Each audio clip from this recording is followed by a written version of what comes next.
James. Welcome to Hello. Empower Pod. Thank you for having me. Talk about a bit about you and who you are. Yeah. So who are you, James? I'm James. 24, financial advisor from Wolverhampton. And then I suppose I signed up to some weird things in my part-time to try to raise some money for charity. That's very true. So, And how, I mean, Wolverhampton in itself is like Yeah. you build a lot of mental resilience in that place. yeah, it's a bit tough, but it's not as bad as Telford. So, Oh, touche. Very touche. no, I like it. You obviously are a financial advisor, but you got into doing ultra marathons. And I Yeah. want to start off with like the beginning. I feel like a lot of podcasts start off being like, what was your childhood like? And I actually really hate that because it's really predictable, but I Yeah. feel like it's relevant to you and your storyline. growing up was probably a bit different to most families. So my mother's got multiple sclerosis. That really came on more after I was born. So they're involved in a head-on car collision with some boy racers when I was about 6 months old. From that point, the condition sort of deteriorated. So growing up from when I was about 1, she couldn't move from the neck down. I was raised by grandparents, between houses. So that obviously had an effect to whatever effect it would have to a child. Yeah. But that's really the sort of what's built me. So Yeah. like the inspiration moving forward and sort of growing up, it's a different household environment. For anyone listening who Yeah. isn't aware of the condition of MS, so is that something that mum has always struggled with? What is MS for anyone that doesn't know? Yeah, so MS is a condition. Essentially, your central nervous system, your body attacks it. Okay. So it can come on in different ways. It can, for most people living with it, it's a basic understanding of it. It comes and goes.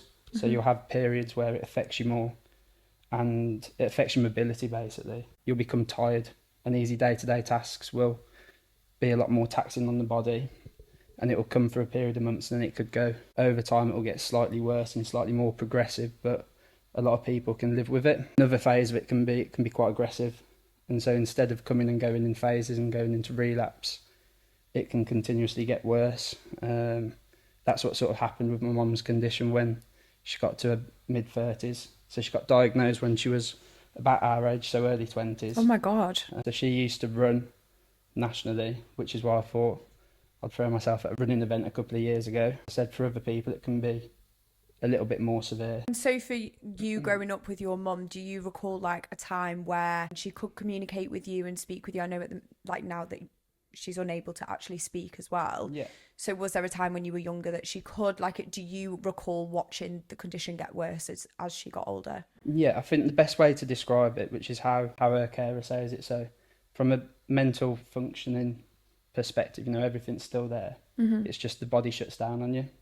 So it can start off with, as I said, daily living tasks get more taxing, and then it could be that you move into a wheelchair or walker, and then your mobility sort of slowly goes. My earliest memories are of mum being in a wheelchair, not able to move from the neck down. But if you caught her on a good day, she would maybe be able to move the wheelchair slightly. Definitely times where she had a bit more movement. Yeah. Could communicate and talk. But it's been, 25 years since she's been in the wheelchair now. So speaking is a lot more challenging, but she can still communicate with you with her eyes.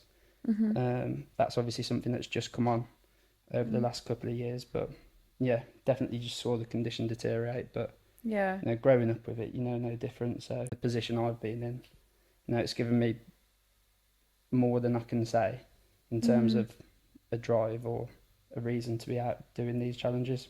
Yeah.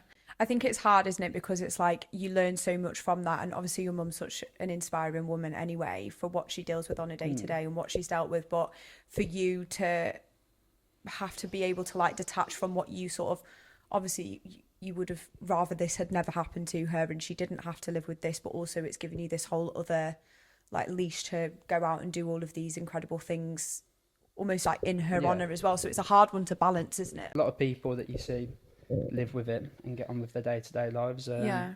And I suppose one of the insights to doing my job and getting to know people and learning about what conditions they may have, if you're looking at things such as annuities or protection, is you have to have medical records. And in the short amount of time that I've been doing financial advice, come across quite a few people that have MS, and on face value, you'd never put it to them, or you'd never put them to having MS.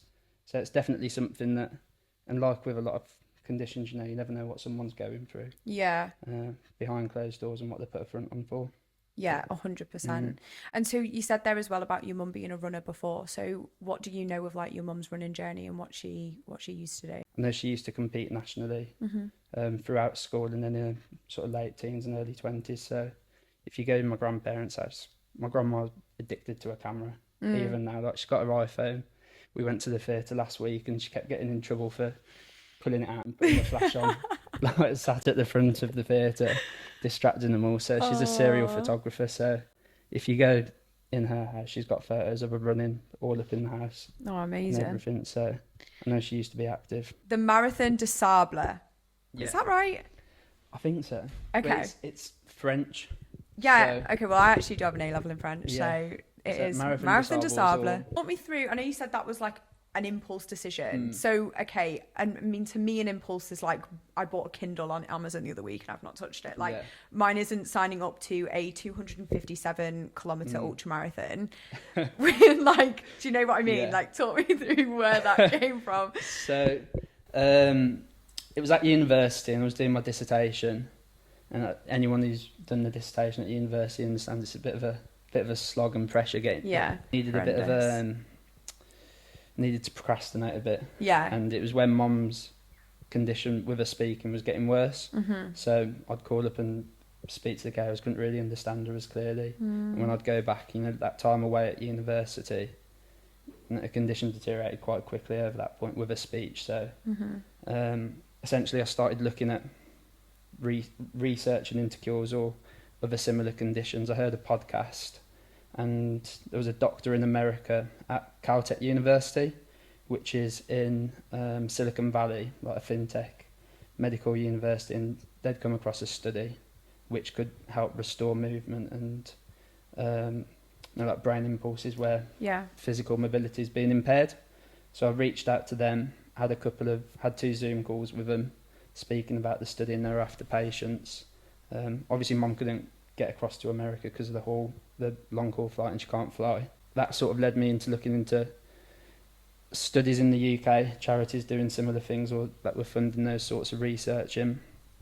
And then it was really sort of like a challenging period for me mentally, and just led me into looking to try and come up with something to focus on besides my dissertation. Just kept thinking it would be great to do the most physically challenging thing I could come across. Kept researching, and Marathon des Sables kept coming up at the top of all the searches. To a couple of friends at university who were doing sports science, and they'd done a paper on it, and they were all saying, you know, this is what you would never finish it, how hard it was, etc. You know, I'd never ran a 5k or a 10k race, never done a marathon or a half marathon or anything. So, you know, you were sort of believing them off at the back of my mind. Even people who can do a marathon wouldn't necessarily be able to do that. You could say I threw myself in the deep end, but yeah, you could say that.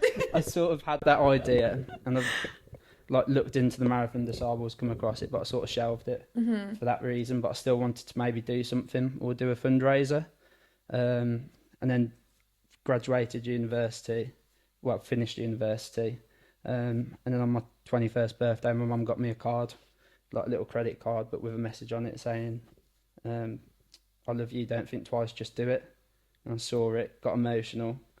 I'd been in touch with the charity Walk Once More about doing the MDS, but I shelved it, as I said, and then basically saw that card and called them up on my birthday and registered to it. I feel like obviously that would be like a challenging time because you've got the normal stresses of being like a teenager and you've got uni and whatever else, which is really stressful. Like you just said, you're trying to predict the stock market, which seems like a bit of an intense choice. Imagine being away from home and knowing that that's going on back home as well. Like I just think that must have been like, what was that like for you at uni, and then knowing that stuff was happening with her speech and things like that? Yeah, I think, well, it was challenging speaking to someone today about like they've got something going on with their family member. Yeah. And, you know, the hardest thing is just standing by and watching it. It's like there's nothing you can do about it. Yeah. You can't change their position. That's really sort of the driving force behind it at the time. And sort of now it's there's probably not going to be a cure out there to make Mom's condition better, but if we can raise money and fund research into the conditions and it can catch people at an earlier stage, then it might just slow down the progression of MS for them, or whatever spinal cord or neurological condition they've got, and hopefully maybe not find a cure but find new ways to live with it. So talk me through the training for, like, you sign up then and you're like, shit. Yeah, I think I'd cry. I think like a lot of things as well sort of pull it off probably. Not saying I try and follow a training plan now, but I don't follow it to a T. Yeah. It's definitely the same with that. Training for it's, you train like you do for a normal marathon. So it's sort of building it up progression each week. So you do like a 5-week block, bring it back, taper it, try and build distance up. And then 'cause you've got to carry all of your food and your equipment for the 7 days that you're out there. So you'd build up those runs, get to a certain level of fitness, and then drop it back and start doing the last taper load, but with 2 kilos up to 15 kilos. So if it's 257, is that right? 257? Yeah, there or thereabouts. It Right. fluctuates slightly depending on the route each year, but Because obviously you're not going to, like with a marathon, it's usually like the marathon distance plus a third for like a couple of weeks or whatever, and then you begin to taper it down. So what was the max distance you were actually training to? So I wasn't covering more than a marathon in one run. So I was doing up to like 20-mile runs. Right. But like some weeks I'd do 2-3 of them back to back, maybe. Or okay, to get like your legs long used to distance that. runs used to it. Right, yeah. So I wasn't going above marathon distance. So I went out there, I'd never run more than 26 miles. But you build your body up to try and get your legs used to running with a rucksack. And running on tired legs essentially. And what was the hardest part about the training block for you? I was juggling it with work. Yeah. And sticking to it. Yeah. And I play football with my friends on a Sunday, which at the time I worked away, so I'd be away from Sunday night till Friday evening. So I probably played football on Sunday league longer than I should have done, and Dad would always get annoyed at me because you see some Sunday league players and they're just there to leave one in on you. So I suppose making the smart decisions, sticking to the training plan, and just doing it every day was the most challenging part. But I think it's incredible that you hadn't even done a marathon before. You were barely running 5-10Ks and whatever, and then all of a sudden you're like training for that. I think that's like literally insane. But like obviously I couldn't completely understand your reasoning for being like, let me find the hardest thing, because you want to do something that is intense and do something that is hard. And for anyone as well, realise that we haven't actually stated what the Marathon des Sables is, apart from it being French. You said it's a 257-kilometre ultramarathon, but it's in the Sahara Desert. Yeah. So it's set over a week. Yeah. Essentially. 257 kilometres, give or take, in the Sahara Desert, and it's fully self-sufficient. So, and what does that mean, self-sufficient? So you get there, and then at about 1-2 o'clock on the afternoon, the day before the start of the race, you have to hand over all of your kit, except for everything that you need to survive. So they'll provide you with water rations, and they ration your water each day. And what's that ration to, your water? So it's 1.5 litres or 3 litres per checkpoint, depending on the terrain you've gone over and oh my God, how hard that effort is essentially. And then I can't remember off the top of my head, I think it was about 6 litres that you get when you get back to camp at night. But essentially from that day onwards, you've got to carry with you all of the food you need for the day, any survival equipment that you might need whilst you're out there, all your clothes, toiletries, sleeping arrangements. And were you just sleeping on the floor, like in the dunes? Yeah, so they're set up what's called a bivouac, which is basically just an open tent, a bit like, it's essentially a tarpaulin with 2 like beams going over. It's exposed each side. Okay. And you sleep on the floor. Oh. In the middle of the As desert. if that wasn't hard enough. Yeah. As if it wasn't hard enough running 257. They're like, and you're going to sleep on the floor. They set up the bivouac, so it's quite kind of them. Oh, that is nice of them. So obviously your runs each day. What's the terrain like? In my head, I'm imagining like the film Dune. Yeah. Is it like that, or like what is? I've never been to the Sahara Desert. Yeah. Well, as you said, we landed in Marrakesh, and then I think it was 12 hours on the bus to the start line. You literally in the middle of the desert. Yeah. How many of you was there actually doing the race? Well, I'm pretty sure it's one of, if not the most well-known ultra. Yeah. So there was 1,250 Oh, okay. when we did it. I think there's 36 different nationalities or something. So it's a diverse race. Mm-hmm. You know, people come from all over the world for it, and it's quite amazing the setup of it. To be fair, Yeah. like just in the middle of it, and they set up the bivouac in the same way each day because you could be coming in dehydrated and you're disorientated. So each day you know where your tent is and how to get back to it. And it's all. So you come back to the same point every day? To the same point. Right, yeah, okay. So the bivouac's like a circle with an entrance at the one end. Yeah. And so each day, the finish line, you'd run to the start of to the start of the bivouac, and then you'd get taken into it. And Got ya. It's like a village set up in the same way. Okay. At the end of each day, so you know where your tent is, you know where you're going back to, Mm-hmm. you know where the doctors are and everything. So you're not, if you're disorientated, dehydrated, you don't get lost essentially. But yeah, we were on about the terrain. It's varied. So each day you can go from dried riverbeds, which it's just like running on concrete, Mm-hmm. but with massive rocks. And you can be walking through it and you'll just see camels next to you, walking up and down it. Oh my God. And then you're going over sand dunes, jebels, which are basically like small mountains Right. in the middle of the Sahara. So I think on the second and third day we had to climb over. I can't remember the name of it, but it's the tallest jebel in the Moroccan Sahara, and you climbing up it. And it's a vertical climb essentially, and you're coming at it from the side. And there's parts of it where you're knee high in sand, and you've got to pull yourself up with a rope to get to the top of it. Oh my God. You're completely exposed on the side of this jebel. It's windy, beating you about, and you're having to climb up it from the side after you've done like 20, 25 kilometres before. I did it with one of my friends, Greg. He signed on and did it with me to raise money. So he's from Stoke. So that was another bit of exposure that we got for the fundraising. He's like not organised with his like personal admin and everything. He woke up, messed up all of his bags, so he'd put it back together in a rush to get to the start line. It was messing with him then on the run. Had to keep readjusting it, and we were climbing up this jebel, and he was just struggling, like sliding down the sand when he's trying to pull himself over. It was like knocking him about. He was exhausted, didn't want to do it. I'd got to the top, and you basically had to like climb over this rock. So you'd come at it from the side, and you like pulled yourself over to the top of it. And I tried to like help him, pull him up. And he didn't want me to sort of like knock him down or something. He was like, "Get off me! I've got it." Climbed over, and it was only the second day, so like bags were still pretty full. We had our sleeping bags on the outside of it. Yeah. And as he'd climbed over, he'd pulled his bag, and it caught his sleeping bag on the rock. Oh no. And his sleeping bag just rolled down the side of the jebel.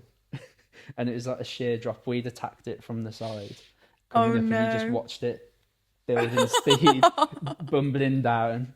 And oh my God. so he's like, "Well, I've got no sleeping bag for the rest of the night." Turned around in a huff and a puff, and his hat blew off from the wind and went down the other side of it as well. It's like that moment where like Yeah. you're in a bad mood and something's going And wrong, it's and then just like- everything just goes wrong. And I didn't really know what to say. I had to do another 15 kilometres or something with him. And just silence for the rest of it. Stop. Yeah. Well, I can imagine like being that early on in the race as well. You're not quite yet acclimatized to it. You're also like, oh my God, I've still got 3 more days of this to go. It was probably just like the last straw for him. But like did he recover? Like, what did he do? Did they have spare sleeping bags and stuff? No, well, because it's self-sufficient. We were just thinking, well, he's going to be screwed basically. Yeah. And because does it get really cold in the night? So in the day it gets up to like air temperature's 40 degrees, but you get ambient heat as well. So because the sand and everything's like this, it's white. The sun reflects off the heat, and you get another 10, 15 degrees ambient heat. So it's about 50 Oh my God. degrees that you're running in. But then at night, as soon as the sun goes down, it drops to about -4, -5. Oh my God. So like waking up in the morning, you'd wake up, you'd be freezing. And then as soon as the sun hits, it would change to like 25, 30 degrees instantaneously. So It's how did you deal with that though? Like, how do you go from running around Northampton to like even beginning to run in those terms? Because I go for a run. I went on a run in yeah. Greece. And I got like 3K and I was like, done, finished. Thank you. Yeah. Well, I mean, it's completely different 'cause, like the humidity. Right. So, Yeah. like there's 0% humidity there. So you get to an aid station, you're not sweating at all, but you take your bag off and your back's soaking Oh, because all of the really? moisture, where it's on your skin, the sweat doesn't evaporate essentially. But training for it, we were quite fortunate in that the Wolverhampton University had just built like a heat chamber as part of the Oh, facilities. cool. So they'd signed a new contract with Team GB for all their athletes. Right. So that had been built and they were trying to promote it. So Izzy, who works at Walk Once More or who volunteers at the charity, she got in touch with them and they essentially gave us like a really reduced rate to go and use their facilities. So for the Unreal. 4 weeks building up to going out there, basically like a lab rat, Yeah. hooked up heart rate monitors, masks on, and they just stick you in a room, whack it up to 40 degrees and put you on a treadmill. And Oh we my were part of God. a doctorate study as to how you acclimatise to heat and And heat how chamber was that? training. Was that horrible? Yeah.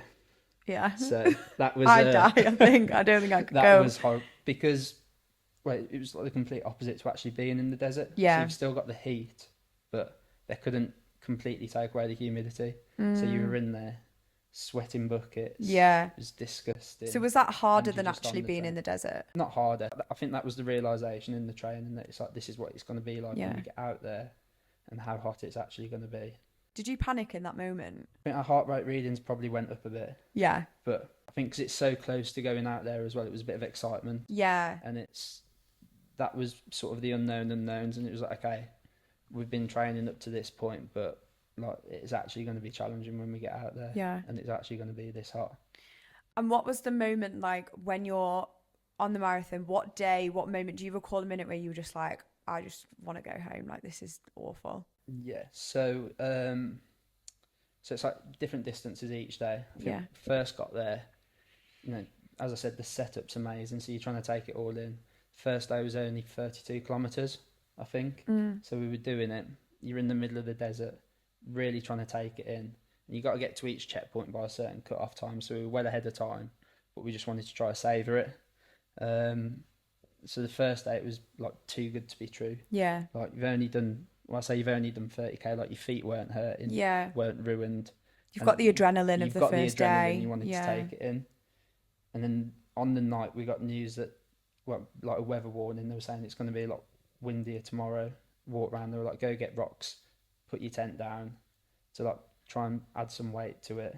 And then on the second day it was 36 kilometres, but we had a sandstorm, so it was 60 mile an hour sustained headwinds with gusts up to 100 mile an hour. And I remember we started off and we had to go over some sand dunes, so we were quite sheltered. But then it was 15 kilometres over like flat sand dunes. So it's like going over a beach. There's no like ups and downs, it's just exposed to all the sand. And going through that was just like torture. It took about 2 hours to do 10 kilometres. Oh my just God. because you're going through the sandstorms. It was headwind. You couldn't see where you were going. Had to keep getting your map out and trying to read your compass to make sure you're going in the right direction. And you'd gone from the day before running and you could see people to all you can see is just sand around you and you can't hear God. anything. I said there was 1,250 people that started the race. I think there was about 300 people that didn't get through that day. Really? And we spoke to one of the stewards that works it on the night after, and he said it was like one of the worst conditions they'd seen. That day was an extra 4 kilometres, but it took us an extra 4 hours. Oh my God. So that was an extra like 4 hours on our feet. Got through the first day with no blisters or anything, but they were ruined on the second. I think they call it dock trotters. Which is like the doctors that look after your feet, and they were popping open your blisters. Ooh. Cutting your feet open and injecting them with something called iodine. Oh, and does that fix the blister? That's to stop infection. Right. We were in my tent with he used to be a strong man. He was one of Britain's strongest man at one point. He was doing the run as well. No way. And I went down to Dock Trotters with him after that day, and we were both there nervous, and I got my feet cut open, the iodine injected, you know, like I was in agony. I was like almost being brought to tears. Oh my And then God. he was laughing at me, thinking like, how bad can it be? Oh my God. And then when he got in there, it was, you know, I was like, okay, I've not overreacted. Yeah. This is okay. This is the worst thing ever. Yeah, that second day was definitely, that was the turning point where it was like, okay, it's actually going to be challenging. Yeah. And how did that then, like when you woke up the next day, what was going through your head, and were you in so like loads of pain? Yeah, so like you wake up, you tape your toes, tape your feet, try and get ready, and you wear like glove socks to try and stop friction and stop blisters. Obviously the day before we'd spent a lot more time on our feet. Sand had got in our shoes from the sandstorm and the feet were cut up. It was getting ready that next morning, taping my toes up to try and prevent any further damage, and then trying to squeeze my shoes on. I remember it was like I almost cried putting my shoes on, and I could barely walk getting to the start line. And there's essentially like a camel that follows along at the back, and if the camel catches you, you get disqualified. Oh my God. And I remember on the third day, it was still quite windy, it was like technical, so you had ascent over the jebel again, and then you had to run along a ridge, which was all rocks. And I remember the first 10k I was just like at the back, keeping ahead of the camel, like couldn't run just because my feet were in agony. And it took about 5-10k for the adrenaline to kick in to be able to start going again. But it was just that stopping and starting, and each day from there trying to put your shoes on the next day and trying to walk around camp was just that would piss me off so much. A fucking camel like just behind me. I'm thinking, just give me a minute, like just let me move. Like, oh my God, that is so annoying. What's going through your mind then when the camel, you can hear him right behind you, your toes are killing, you're having the worst time? Why didn't you just stop? I think that's the reason why I was doing it. I think we had about £12,000 sponsored at that point. It's like everyone sponsored it for me to finish it, not to just like go out and attempt it. Yeah. And there's thinking back, people saying like you won't be able to do it and whatnot. It was as much a mental challenge for myself to get out there and do it. But at that point as well, you're like 5k into the middle of the desert. They've packed up the camp at the back and they're taking it to the finish line. It's like you're in the middle of the desert. Yeah. Now when you go in, it's not as if you can just stop and then you get catered to. It's like if you stop, you're in the middle of the desert. It's still going to be. You're still going to have to get back 8 hours anyway until you can get back and go anywhere, because as soon as you pull out of the race, they don't care about you because they've got however many people who are still running it. Yeah. Who are still, you know, potentially in danger or something could happen to them.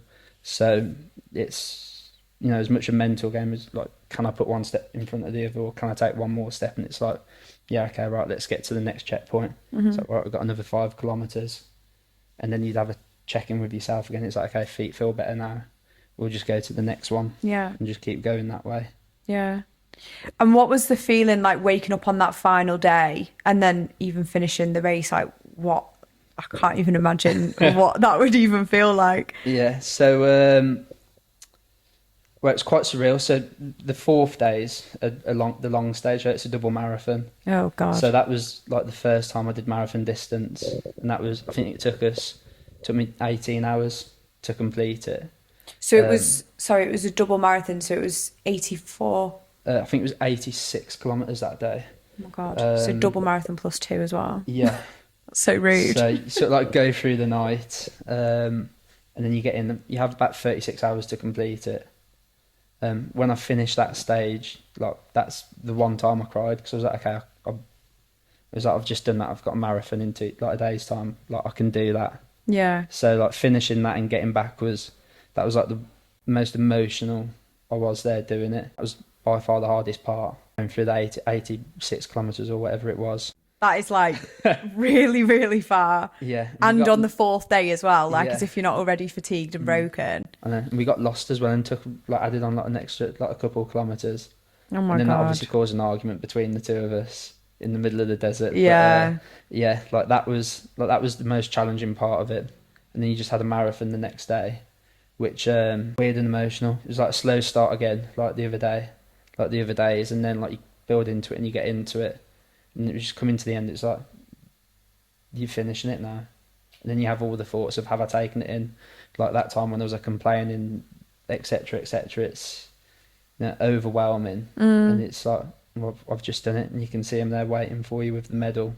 It's like a really good race as well, because everyone at the end, sort of like courtesy, everyone waits at the finish line. Yeah, great feeling. Yeah. And they give you a can of Coke as well, which that's nice of them. That's like gold dust when you finish. Yeah, I can imagine. Like you've been, because what are you eating? You told me before you had like, is it like sachet food?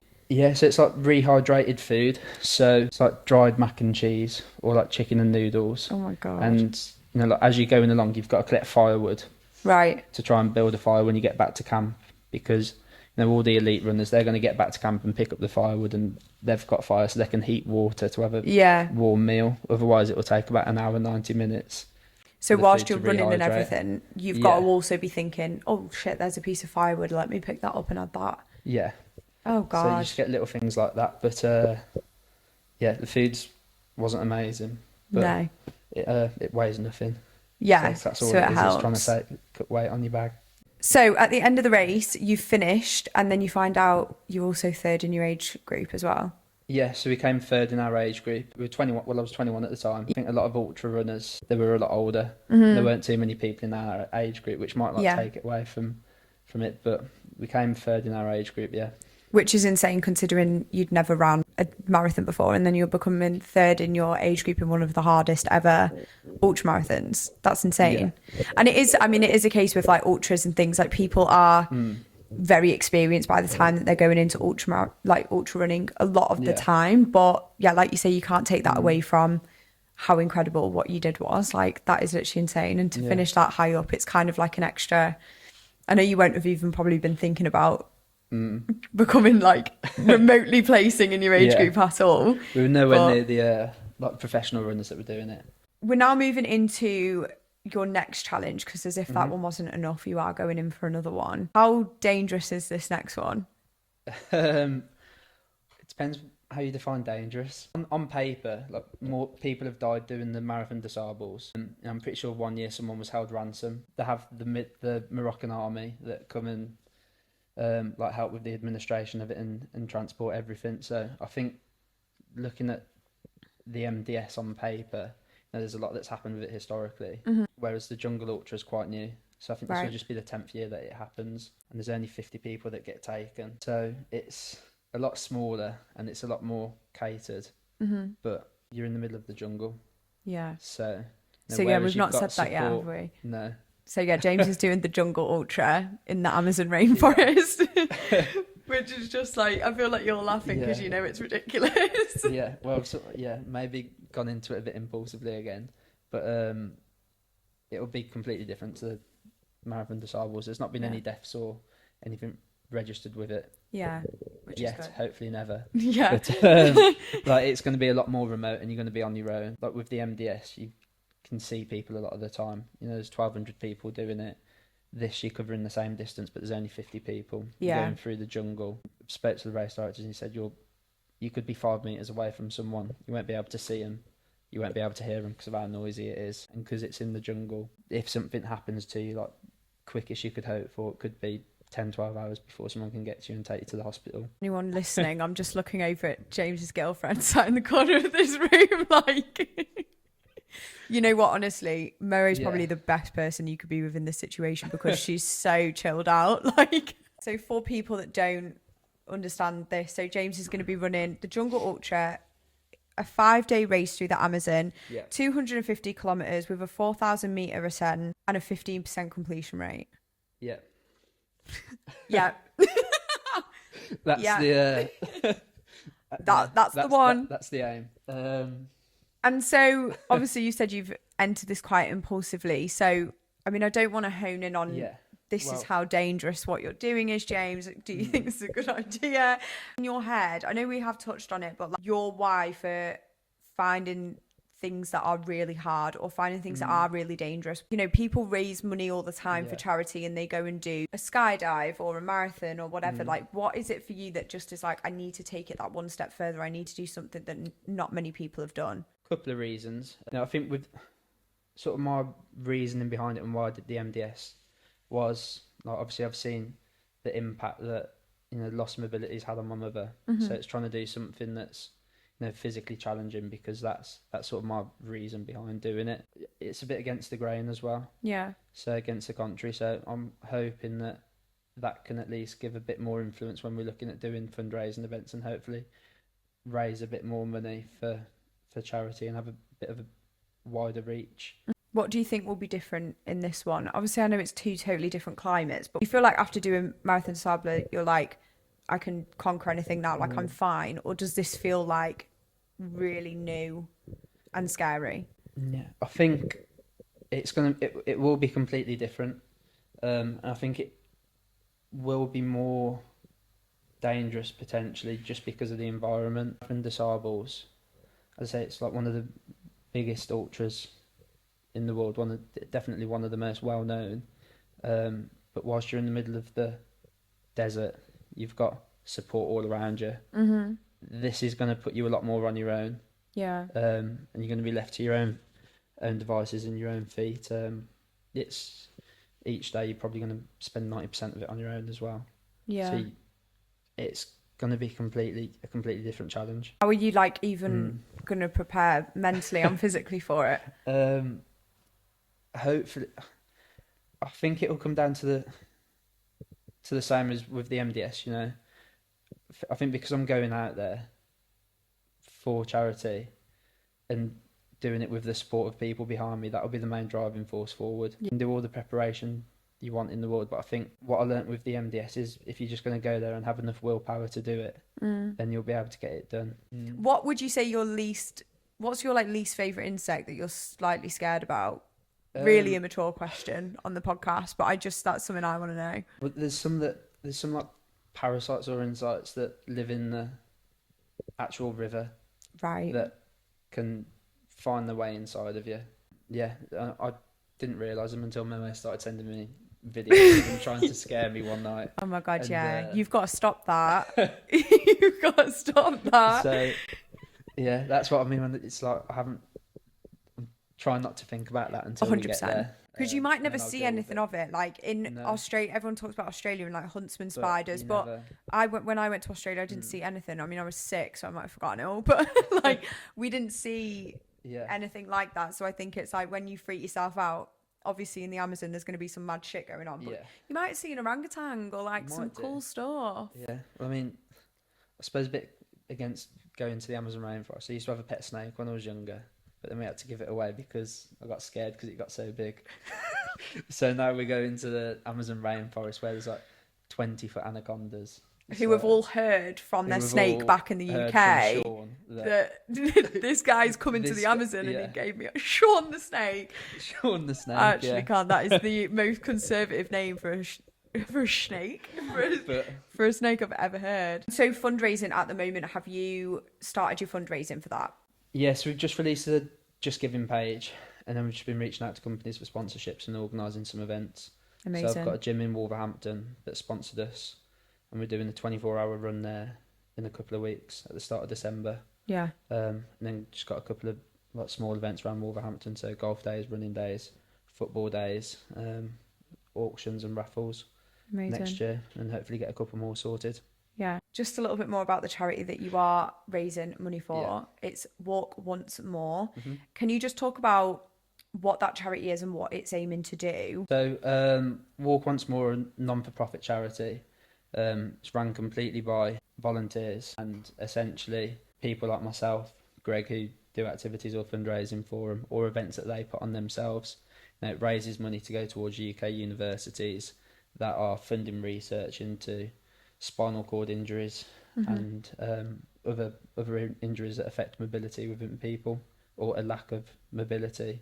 Don't see too many fundraisers for it or people raising funds for it. So it's a cause that's close to my family's heart, at least something that can impact anyone. Yeah, and you're right, like it's not something you hear about people raising money for a lot of the time. Like obviously there are so many incredible charities that people that are, you know, quite loud in terms of you hear a lot of people raising money for them, but I think it's like really important to obviously raise awareness of the different charities that also do really need help in all these different areas that, like you say, affect so many people's lives as well.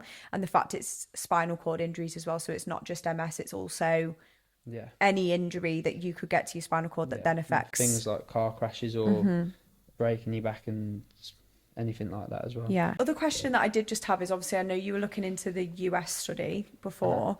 So what were the hopes of what was the outcome hope of that US study? That obviously I know you couldn't get your mum over for that, but what were they trying to do? So essentially with MS we've all got neurons, and they've got like a layer around them which acts as a bit like protection, but that's what transmits the impulses to. Like if I want to reach out and touch you, then the neurons transmit it through that part that my arm wants to do it. And again, this is in layman's terms from my simple understanding of it. With MS anyway, your body attacks, those cells because it thinks it's like a cold or a flu. So it affects that layer around the outside, which means transmitting it and doing those activities becomes more taxing. Or in my mum's case, you lose the mobility. But all the time, if you still want to do it, your brain's still sending those impulses to try and do it. It's just that the transmitters aren't working. What the study was basically a domino that would be implanted in the side of your head, and that would pick up the blood movement within your brain when your body tries to transmit, I want to go up, stand up and pick up that glass or do this thing. So it would still be able to pick up what your body wants to do, which then onto a suit or something to help with mobility would allow for that to be facilitated, or it could feed into a computer with how you want to use it. So that was the hope at the time of the study. Obviously that was 3-4 years ago now, so we know everything's moved on with Elon Musk with what he's trying to do as well. So the studies come through to fruition. It's now, I suppose, what else it can happen and how quickly it can be rolled out to public. And so for anyone that is listening, that is obviously what I'm not going to the opposite. I'm just helping you get the word out. But that's obviously what you are trying to do. You're trying to raise money so that studies can go into helping people with these injuries and conditions as well. So if anyone does know of any business owners, if you yourself have been moved by James's story today, I know I have, then please, I will leave the Just Giving link in the description, so you guys can go and donate and also share that with people as well, because I think it's really important that we get James's story out, because what he's doing is incredible. It's not just a little thing that he's doing. Obviously any charity raising is great, but James is actually putting his life at risk next year, and really think it's really seriously incredible. And I'm sorry for what you and your family have been through, but I think it's incredible what you're doing to try and help other people as well.